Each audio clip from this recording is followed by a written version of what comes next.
ठंड में छत पर सोने वाला गांव। पायल शाम का खाना रसोई में बना रही थी और गुस्से में साथ में बड़बड़ा भी रही थी।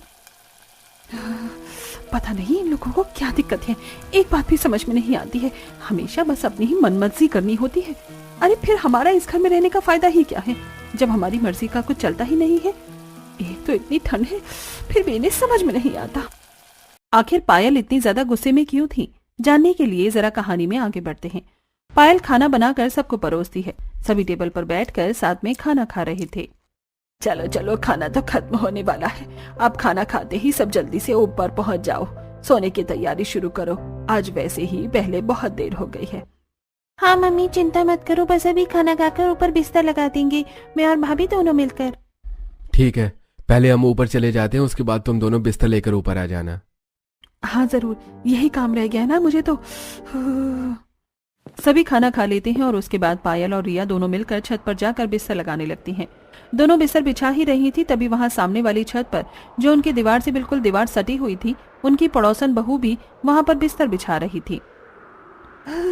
और पायल, घर का सारा काम खत्म हो गया? हाँ, सबने खाना पीना खा लिया है, अभी सबका बिस्तर लगा दूंगी, सब लेट जाएंगे, उसके बाद बस बर्तन धोने बचे हैं, जाकर वही धोऊंगी। एक तो इतनी ठंडी ठंडी हवा चल रही है और ठंड में रात को बर्तन धोना बड़ा मुसीबत होता है। इसलिए सर्दी में मैं तो पहले ही काम खत्म कर लेती हूँ, उसके बाद काम करने का मन ही नहीं करता, वो भी ठंडे पानी से। तभी वहाँ पर पायल और नेहा के ससुराल वाले ऊपर आ जाते हैं। अरे शीला आ गई, आज तो तू भी जल्दी छत पर आ गई, लेकिन आज तो बहुत ही ठंडी हवा चल रही है, बड़ी ठंड है, मैं इसीलिए मोटी रजाई लेकर आई हूँ।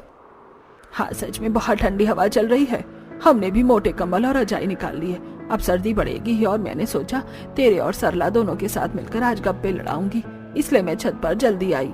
आज मेरे पास तुम्हें बताने के लिए बहुत धमाकेदार खबर है। क्या कहा, सच में? बता फिर तो जल्दी। अरे रुक जा, एक बार सरला को भी छत पर आने दे, वो भी बस आती ही होगी, तब तक मैं अपनी बहू से गर्मा गर्म चाय मंगवा लेती हूँ, छत पर ठंडी ठंडी हवा में चाय पीने का मजा आएगा। दरअसल ये गांव जहाँ पर हर किसी को छत पर सोने की आदत थी, पूरा गांव ही छत पर सोता था। उन सभी को छत पर खुली हवा में सोना बहुत अच्छा लगता था। इस तरह सभी छत पर पहले जाकर थोड़ी बहुत देर बात करने की आदत थी और उसके बाद सभी एक दूसरे से बात करते हुए सो जाते थे। लेकिन वहीं दूसरी तरफ जब पायल नीचे बर्तन धोने आती है तब वो गुस्से में बर्तन धो रही थी और वो पहले से ही गुस्से में थी। गुस्सा आना तो लाजमी है ना, बताओ भला ऐसी छत पर कौन सोता है। अरे मैं तो घर की बहू हूँ, कम से कम मुझे तो कमरे में अकेले सोने दो, ऊपर से इतनी सर्दी में छत पर सुला देते हैं। गर्मियों में तो मैंने कुछ नहीं कहा था, लेकिन कम से कम सर्दी में तो मुझे चैन से सोने दो। तो बहू को छत पर सोना पसंद नहीं था, जो कि जरा लाजमी भी है। वहीं दूसरी तरफ सरला की बहू, जिसकी अभी नई नई शादी हुई थी, वो भी छत पर बिस्तर लगाने जा रही थी, लेकिन उसने घूंघट किया हुआ था, जिसकी वजह से वो सीढ़ी पर गिर जाती है। ओए माँ, मर गई मैं तो, फूट गई, बड़ी जोर की लगी है, पैर भी मुड़ गया। उसकी आवाज सुनकर उसकी सास सरला और उसकी ननंद मोना दोनों वहां आती हैं। अरे भाभी, क्या हो गया, आप ऐसे क्यों चिल्ला रही थी? मैं सीढ़ी पर गिर गई हूँ, बहुत जोर से चोट लगी है और मेरा पैर भी मुड़ गया है। मुझे नहीं लगता अब सोने में ऊपर जा पाऊंगी, आप सब ऊपर चले जाइए, मैं रहने देती हूँ। ला दिखा, मुझे जरा सी ही तो चोट लगी है तुझे, तू भी ना बहू बहुत ही ज्यादा नाजुक गली है। चल मैं और मोना तेरी मदद करते हैं ऊपर छत तक जाने में, चिंता मत कर, हम तुझे यहाँ नीचे अकेले नहीं छोड़ेंगे, हम सभी का बराबर ध्यान रखते हैं। रही बात बिस्तर लगाने की, तो वो भी आज मोना ही लगा देगी। सरला और मोना दोनों रितु को पकड़कर छत पर ले जाते हैं। तब रितु मन ही मन सोचती है, चोट में भी मुझे नहीं छोड़ रही है। अरे कम से कम आज तो इसी बहाने मुझे नीचे सोने का मौका मिल जाता, लेकिन नहीं, एकदम जिद्दी ससुराल वाले हैं मेरे तो, सुलाना इन्हें मुझे छत पर ही है, ऊपर से यहाँ इतनी तेज हवा भी चल रही है, ठंड में तो मेरी कुल्फी ही जम जाएगी यहाँ पर छत पर। इस तरह रितु को भी जबरदस्ती छत पर ले जाया जाता है और हर कोई अड़ोसी पड़ोसी रात को छत पर खुले आसमान के नीचे बिस्तर लगाकर सोते हैं। यहाँ कुछ ऐसा ही था। इस तरह दिन गुजर रहे थे। वहीं पड़ोस में एक नई नवेली दुल्हन आई थी। तभी उसका गृह प्रवेश कर रहे थे और वहां पर सभी पड़ोसन थी। आजा बहू, गृह प्रवेश कर अपने दाहिने पैर से कलश गिरा दे। पलक कलश गिरा कर गृह प्रवेश करती है। उसके बाद सभी कहते हैं, हाँ, स्वागत है हमारे खुले गांव के ससुराल में। एकदम खुली और ताजी हवा का एहसास होगा यहाँ। बिल्कुल सही कहा, यहाँ पर ऐसा खुला वातावरण कहीं नहीं मिलेगा बहू, जैसा हमारे गांव में मिलता है। हमारी बहुओं से पूछो, इसलिए तो खुश रहती हैं। नई नवेली दुल्हन पलक को तो कुछ समझ में ही नहीं आता, लेकिन वहीं खड़ी पुरानी बहुएं कहती हैं, हाँ बिल्कुल बिल्कुल, हम तो कुछ ज्यादा ही खुश हैं यहाँ पर। हर रोज खुली हवा में सोने का हमें इतना अच्छा अवसर जो मिलता है, जिसकी वजह से हमारी रात की नींद पूरी नहीं हो पाती है। अरे कुछ दिन पहले मुझे चोट लग गई, लेकिन फिर भी जबरदस्ती मुझे छत पर लेकर गई है सुलाने के लिए। हाँ, और कल पूरी रात मुझे नींद नहीं आई। एक तो इतनी ठंडी हवा चल रही थी, ऊपर से मेरा कंबल भी इतना पतला था। आज भी मुझे खांसी जुकाम हो रखा है, लेकिन नहीं, इन्हें तो सिर्फ अपनी मर्जी चलानी है। सच में क्या ही कह सकते हैं इन लोगों को। अब अगले दिन जब पलक रात को सभी को खाना बनाकर खिलाती है, खाना खाने के बाद वो जब अपने कमरे में जा रही थी, तब उसकी सास उसे रोकते हुए कहती है, अरे बेटा कहाँ जा रही है? चल जल्दी से बिस्तर लेकर छत पर चल, वहीं पर हमारा बिस्तर लगेगा। ये बात सुनकर पलक को बड़ी हैरानी होती है। क्या कहा? छत पर? लेकिन ऐसा क्यों? अरे हमारे यहाँ ऐसा ही होता है। हमारे यहाँ पूरा गांव छत पर ही सोता है। छत पर एकदम खुली और ताजी हवा जो चलती है, छत पर सोने का जो मजा है वो कहीं और नहीं। जल्दी कर, सब लोग छत पर आ गए होंगे। ये बात पलक को तो बड़ी अजीब लगती है, लेकिन वो कर भी क्या सकती थी। जैसा उसकी सास ने करने को कहा, उसने वैसा ही कर लिया।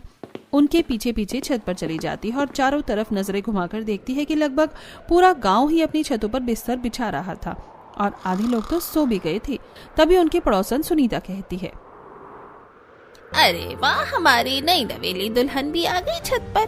कैसे नहीं आती? छत पर सोने का मजा ही जो अलग है।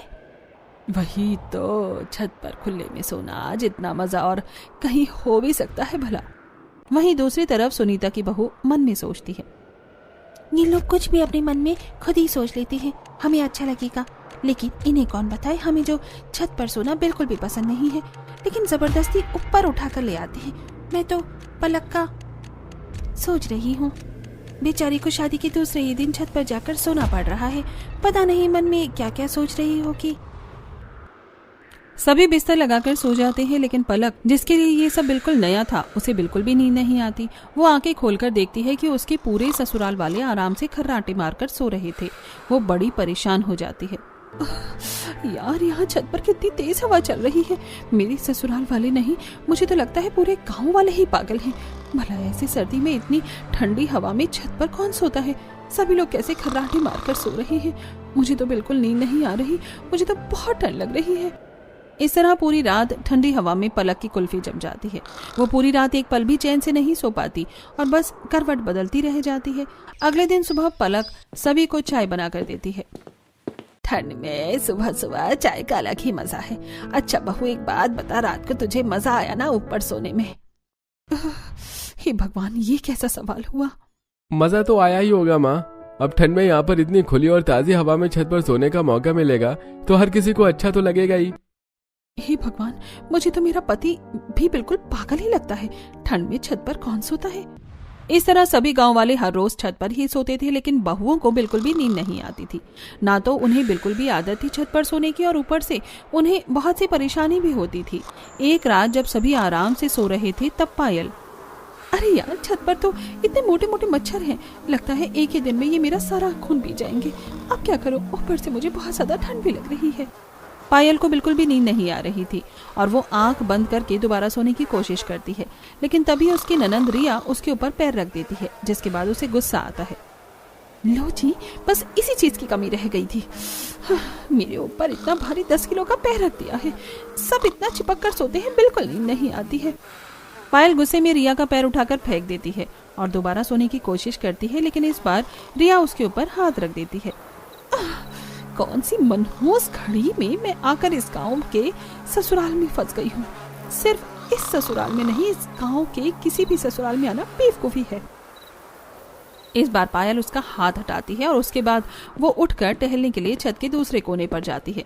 तभी सामने उसे लंबे बालों वाली एक परछाई नजर आती है, जिसे देखकर वो डर जाती है और हल्का चिल्लाती ही है कि चुड़ैल। अरे शांत, चुप हो जा पायल, कोई चुड़ैल नहीं है, मैं हूँ सीमा। अच्छा तुमने तो मुझे डरा ही दिया। तुम अब तक सोई नहीं?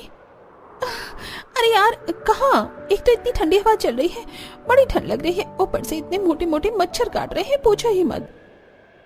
सच में यार मेरा भी यही बुरा हाल है। एक तो मेरे ससुराल वाले इतना चिपक कर सोते हैं, मुझे जगह ही नहीं मिलती। ऊपर से इतनी ठंड में छत पर सोना पड़ रहा है जहाँ बिल्कुल भी नींद नहीं आती। सर्दी में तो इंसान को ज्यादा सोना चाहिए और हमें तो ढंग से रात को भी सोने को नहीं मिल रहा। सच में यार कहाँ फंस गए हम। इस तरह दिन गुजर रहे थे और उन्हें जबरदस्ती छत पर सोना पड़ रहा था। कुछ दिन बाद गली के कोने पर सभी पड़ोसनी इकट्ठा होती हैं। सभी साथ मिलकर बाजार में सब्जी लेने जा रही थी। क्या हाल है तुम सबका? क्या ही हाल हो सकता है, बद से बदतर हो रहा है। पूरी पूरी रात नींद नहीं आती, बस करवट बदलते रह जाते हैं। इतनी ठंड में ऊपर से जुकाम भी हो गया है। सच में इतनी ठंड में ढंग से सोने को भी नहीं मिलता है। देखो तो जरा हमारी हालत को, जीते जागते ज़ॉम्बी लग रहे हैं। सच में मेरी तो कुछ ही दिनों में हालत खराब हो गई है। आप सब तो फिर भी बहुत पहले से यहाँ पर रह रहे हैं, इतना समय कैसे झेला? सच में बस झेलना पड़ रहा है, लेकिन अब मैं बहुत परेशान हो गई हूँ। बस बहुत हो गया। आज मैं अपने ससुराल वालों से इस बारे में बात जरूर करके रहूंगी। हाँ बिल्कुल सही, हमें एक बार अपने ससुराल वालों से इस बारे में बात कर लेनी चाहिए। हालांकि वो हर बार मना करते हैं, लेकिन हमारी हालत तो देखो, तबीयत भी कितनी खराब हो रही है, ऊपर से ठंडी हवा में सोने में। इस तरह गांव की सभी बहुएं अपने ससुराल वालों से बात करने की ठानती हैं। सभी जब सब्जी लेकर घर आती हैं पायल के घर। आज मैं छत पर नहीं सोऊंगी मम्मी जी, मेरा गला बहुत ज्यादा खराब है और तबीयत भी ठीक नहीं है। अरे कोई बात नहीं, छत पर सोने से सब ठीक हो जाएगा। लेकिन छत पर सोने से सब ठीक कैसे होगा? बिल्कुल होगा, जब तुम ठंडी और ताजी हवा में सोओगी तो सब ठीक हो ही जाएगा।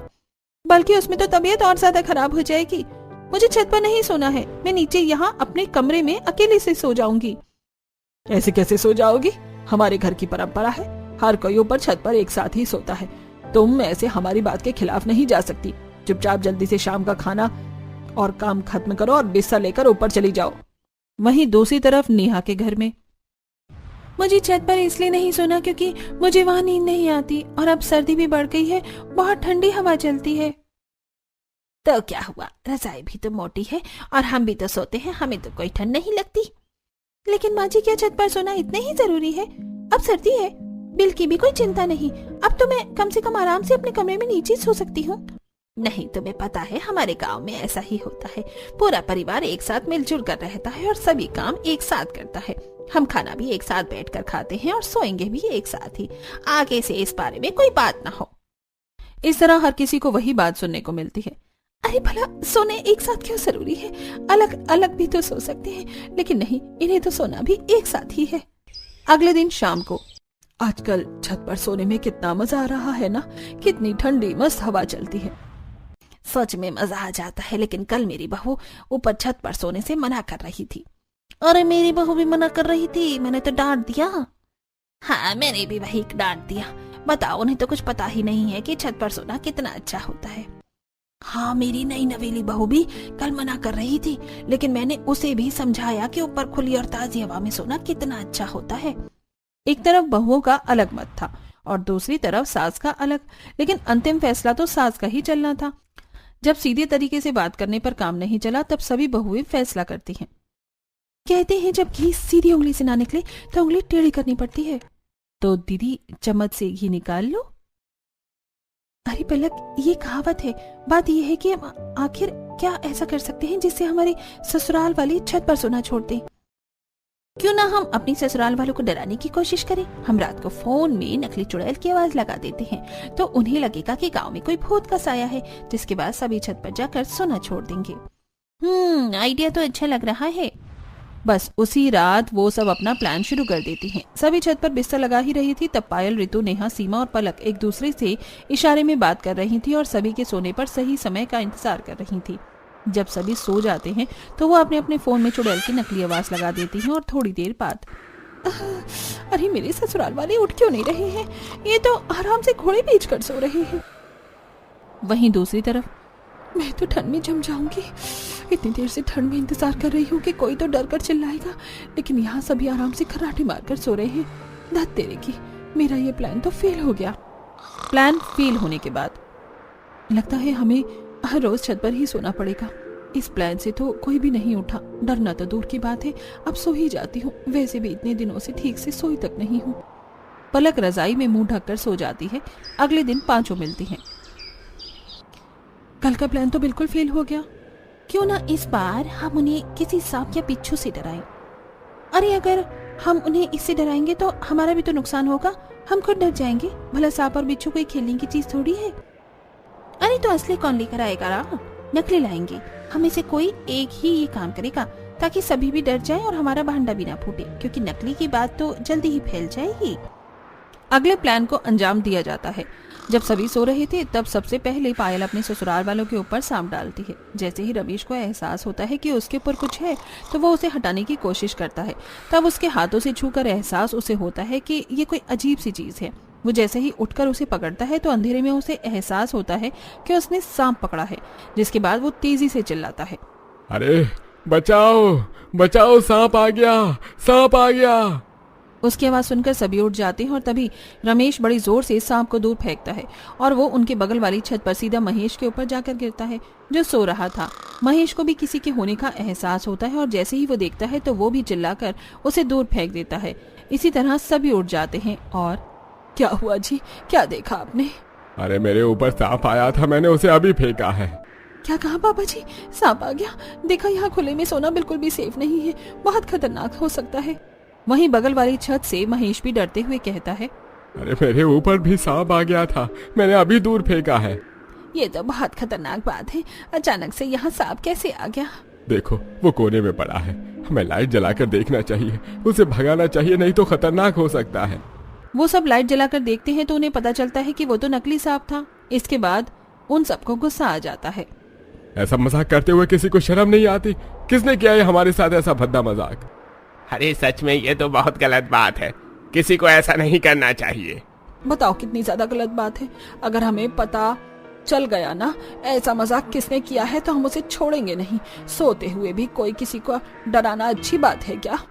उन पांचों को जब एहसास होता है कि उनका भांडा फूट गया है तब सभी नर्वस होती हुई कहती हैं, सच में आंटी जी आप बिल्कुल सही कह रही हैं। जिसने भी ऐसा मजाक किया है बहुत गलत किया है। हाँ बिल्कुल सही किया। भला ऐसे सब करना भी शोभा देता है क्या? वही तो बहुत गलत बात थी। ये तो शुक्र है कि असली सांप नहीं था, लेकिन अगर असली सांप छत पर आ जाता तो कितना गलत हो जाता। हमें ऐसे बाहर खुले में नहीं सोना चाहिए, थोड़ा सावधानी रखनी चाहिए। हाँ चलो, शुक्र था कि यह असली सांप नहीं था और असली सांप आएगा भी नहीं। चिंता मत करो, हम इतने सालों से छत पर सो रहे हैं, आज तक ऐसा कुछ भी नहीं हुआ। बस किसी मूर्ख इंसान ने नकली सांप फेंक कर भद्दा मजाक किया है। यहाँ असली सांप वगैरह कुछ भी नहीं आने वाला, सब आराम से सो जाओ। इस तरह सभी अगल बगल में छत पर एक दूसरे को समझाकर और बात करते हुए वापस से सो जाते हैं। फिर से पायल भीड़ में सोते हुए सोचती है, अब इतनी ठंड में छत पर ही सोना होगा। हे भगवान, मेरा तो दूसरा प्लान भी फेल हो गया। मुझे तो लगता है बुढ़ापे तक मुझे छत पर ही सोना होगा। तभी रिया अपना पर पायल पैर रख देती है। हाँ बस इसकी और कमी बाकी थी। इस तरह उन सभी ने अब हार मान ली और उनके ससुराल वाले यानी पूरा ही गांव छत पर सोना नहीं छोड़ सकता था। लेकिन वहीं दूसरी तरफ हर किसी की अब तबीयत कुछ ज्यादा ही खराब हो रही थी। अरे मुझे तो इतनी ज्यादा खांसी हो रही है, समझ नहीं आ रहा क्या हो रहा है।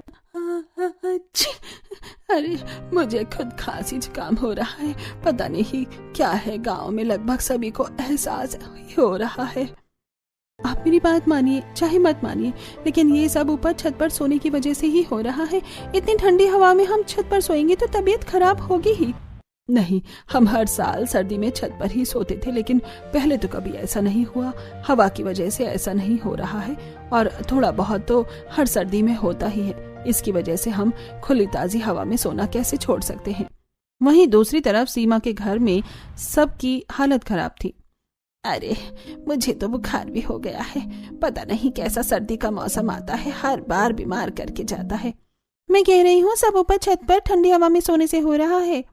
ऐसा नहीं है, हम इतने समय से छत पर सो रहे हैं और मैं भी तो छत पर सोता हूँ, लेकिन मैं तो बिल्कुल ठीक हूँ, मुझे कुछ नहीं हुआ। सीमा की सास की तबीयत तो खराब ही थी, लेकिन उसके बच्चे की भी तबीयत खराब हो रही थी। फिर भी कोई समझने को तैयार नहीं था। बेटा ये बुखार की दवाई पी लो वरना तबीयत ज्यादा खराब हो जाएगी। नहीं मम्मी, दवाई बहुत ज्यादा कड़वी है, मुझे पसंद नहीं है।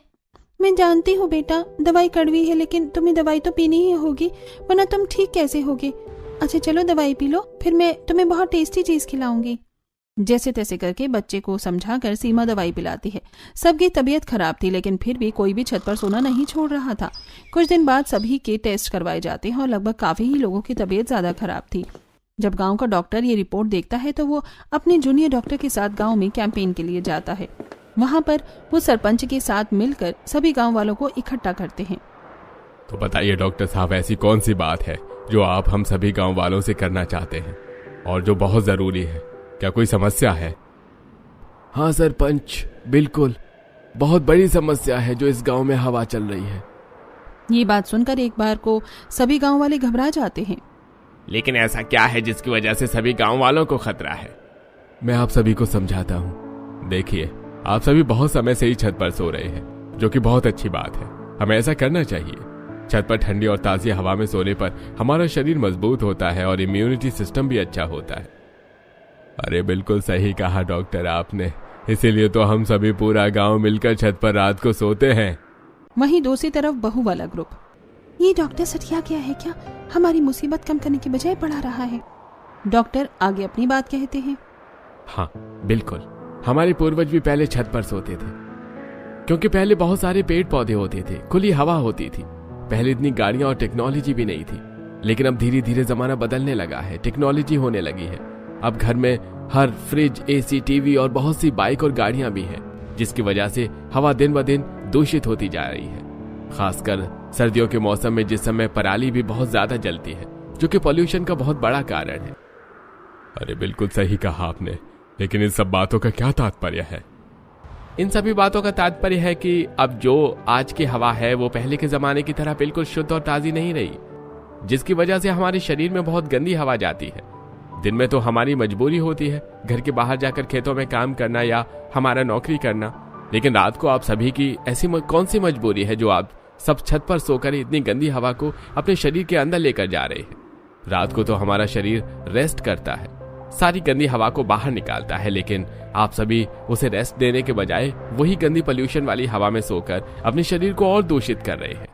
ये बात सुनकर सभी गांव वाले हैरान हो जाते हैं और समझने की कोशिश करते हैं कि आखिर डॉक्टर सच में उनसे क्या कहना चाह रहे थे। देखिए, इसीलिए आधे से ज्यादा गांव बीमार हो रहा है। हर किसी को खांसी, जुकाम, गला खराब हो रहा है, ये सब पोल्यूशन की वजह से। जब मैंने आप सभी की रिपोर्ट को चेक किया और मुझे इसका कारण पता चला, तो मैंने जल्दी से फैसला किया कि आप सभी को इस बारे में बताया जाए। देखिए, ये सोच अच्छी है कि खुली और ताजी हवा में सोना चाहिए, लेकिन आजकल वो खुली और ताजी हवा है कहाँ? पहले के जमाने में पोल्यूशन नहीं था तो सब शुद्ध था, लेकिन आजकल आप वाकिफ हैं कि सब सच्चाई से। तो फिर इतना बड़ा खतरा क्यों मोल लेना, जिसकी वजह से हमारी तबीयत खराब होती है और ये हमारे स्वास्थ्य के लिए बहुत हानिकारक है। अरे बिल्कुल सही कहा डॉक्टर ने। तो आप सभी गांव वाले अगर अपने स्वास्थ्य को सही करना चाहते हैं तो सर्दियों में खासकर छत पर न सोया जाए, तभी पोल्यूशन ज्यादा होता है और गर्मी में इतनी परेशानी नहीं होती। अरे तो गांव वालों, सभी ध्यान से सुनो। हमारी पुरानी जो प्रथा थी छत पर सोने की, वो पुराने जमाने के हिसाब से ठीक थी, लेकिन बदलते समय के हिसाब से और बढ़ते पोल्यूशन की वजह से अब हमें फैसला लेंगे कि छत पर कोई न सोए, खासकर सर्दियों में। सभी अपने परिवार के साथ अब नीचे अपने कमरों में ही सोएंगे। इस तरीके से ऑफिशियली ये गांव के सरपंच द्वारा निर्धारित हो जाता है। सभी गांव वालों को भी ये बात समझ आ जाती है और वो भी छत पर सोने का फैसला छोड़ देते हैं। सभी डॉक्टर के पास जाकर धन्यवाद करती हैं।